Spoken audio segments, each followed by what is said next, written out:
Ni kusalimu kama mchambuzi mzee, mwenyeji na muundaji wa kila kipindi Majira na Nyakati. Ninapatikana katika mji wa Bukavu, mashariki mwa Jamhuri ya Kongo ya Kidemokrasia. Na kwa majina naitwa Mzee Rafael Bakemana. Na kusalimu tena kwa heshima nyingi, maana ninafikiri unastahili kuheshimiwa. Mtu wa Kongo, Kivu Mashariki, mwenyeji wa lugha hii ambayo tunaitumia sasa hivi ikiwa ni Kiswahili. Sijui kama umewahi kunisikiliza siku nyingine niliposema kwamba Kiswahili imekuwa ni lugha ya kimataifa kutoka barani Afrika, na mashariki ya Kongo ikiwa ni mojawapo wa majimbo ambayo lugha hiyo imekuwa ni lugha ya heshima, lugha ya sifa, lugha ya siri, lugha ya kazi, lugha ya mageuzi na mapinduzi. Zaidi ya majimbo 12 ama 13 zaidi mazile majimbo 26 zinazoiunda Jamhuri ya Kongo ya Kidemokrasia. Majimbo hayo yamekuwa yakitumia lugha hii hata kama labda wao wenyewe hawajui wana nini. Na kwetu lugha hii ndiyo lugha ya mawasiliano. Nakuja katika studio leo ili nipate kuleta mchango wangu kuhusu kile ninachokiona kwa miezi hii tangu mabadiliko na mageuzi kijeshi ishike kasi mashariki mwa Kongo, kutoka huko Sarambwe kushuka huko Runyoni, kushuka hadi Chanzo na Bunagana na kuendelea, na hadi leo hadi huko Nzibira na kuendelea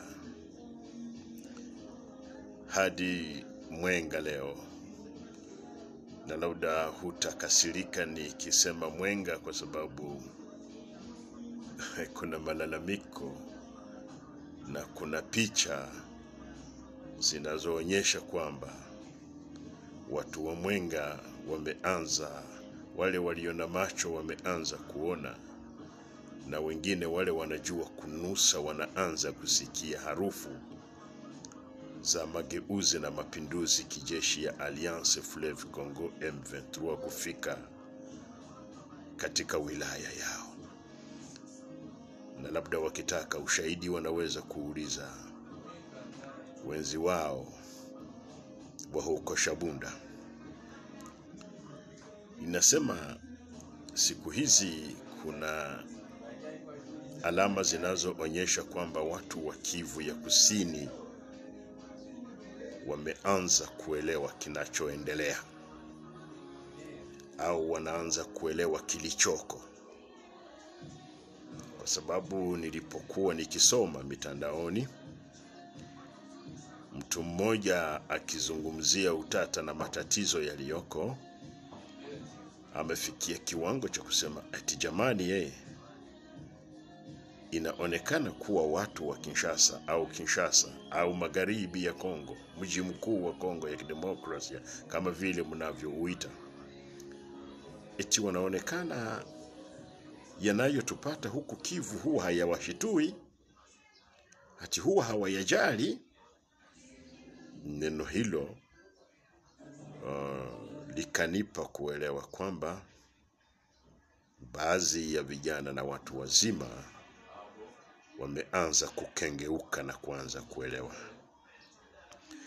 Na ninajua kuna mengi watu wa Kivu Kaskazini na Kusini wanajua, lakini huenda walikosa mlango wa kuweza kuyaeleza, au hawakuamini kwamba kuna yule anaweza kuwasikiliza.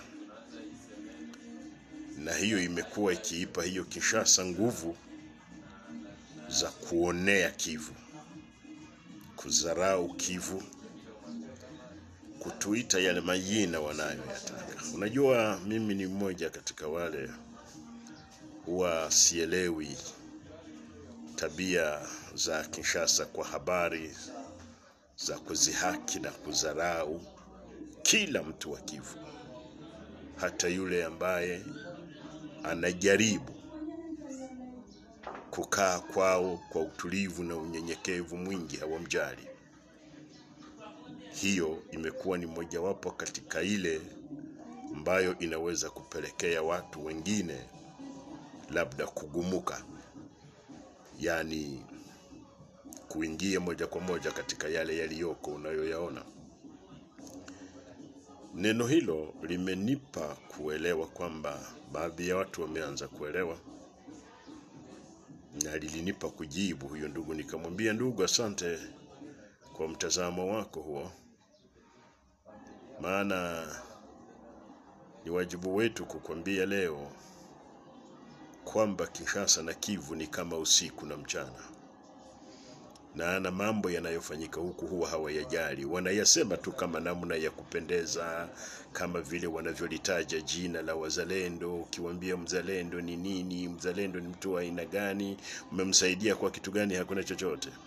Lakini ni jina wanaimba tu, ili kama namna ya kupendeza, namna ya kumdanganya mtu wa Kivu.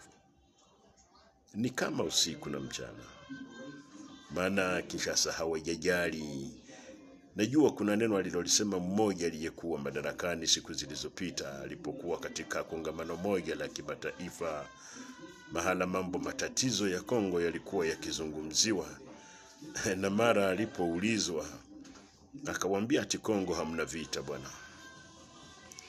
Ati hivyo mnavyoviita vita vilivyoko nchini Kongo tunavisikia kwenye umbali wa kilomita 2000 bwana.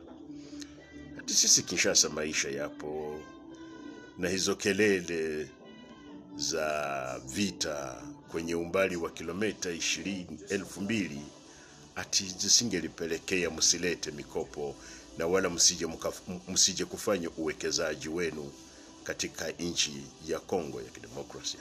Nafikiri neno hilo unalikumbuka, na labda ukiulizwa jina la yule aliyesema hivyo labda utalikumbuka. Hivyo hiyo inachangia kukuonyesha kwamba Kinshasa na Kivu ni kama usiku na mchana. Lakini kuna kitu ninafurahia kwao, ni kwamba wao hawavunji uhusiano wao na mataifa jirani za huko kwao. Hebu nirudi neno hilo. Na wafurahia watu wa Kinshasa kwa sababu hawavunji uhusiano wao, mila na desturi zao zinazowapatanisha na kuwakutanisha na mataifa jirani ya huko kwao. Bila shaka mtu wa Kinshasa kwa habari za Brazzaville ni vizuri zaidi, wala usizubutu kusema neno lolote hapo, haizuru ubaya wa aina gani.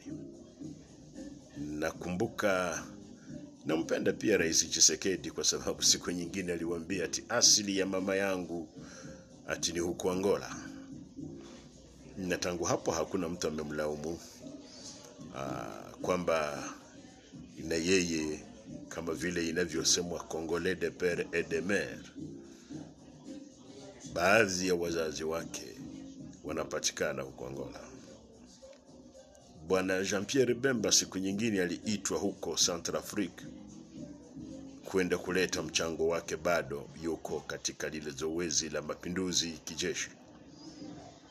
Na alipoulizwa, ninakumbuka alisema kwamba mawasiliano ni mazuri kati ya Centrafrique na jimbo lake la asili la huko Ekwatori.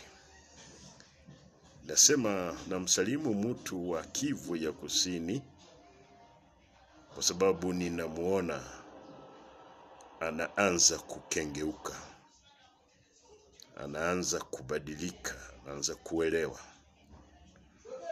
Labda katika kukengeuka na kuelewa mnaweza kuwa kuchelewa, lakini nafikiri huko kuchelewa hakutazuia kitu, maana mnaanza kuelewa kwamba utofauti upo, mtazamo unatofautiana, na hiyo itakupa kuelewa kipi ambacho inabidi kukifanya kwa wakati huu. Hebu nilikuwa nasema labda nilete mchango wangu, wazo langu, pendekezo langu kulingana na siasa zilizoko sasa hivi. Halafu labda kabla ya kuendelea tujaribu kuvuta hewa ili tuelewe kilichoko sasa hivi kwa habari za sehemu ya pili ya mazungumzo hii.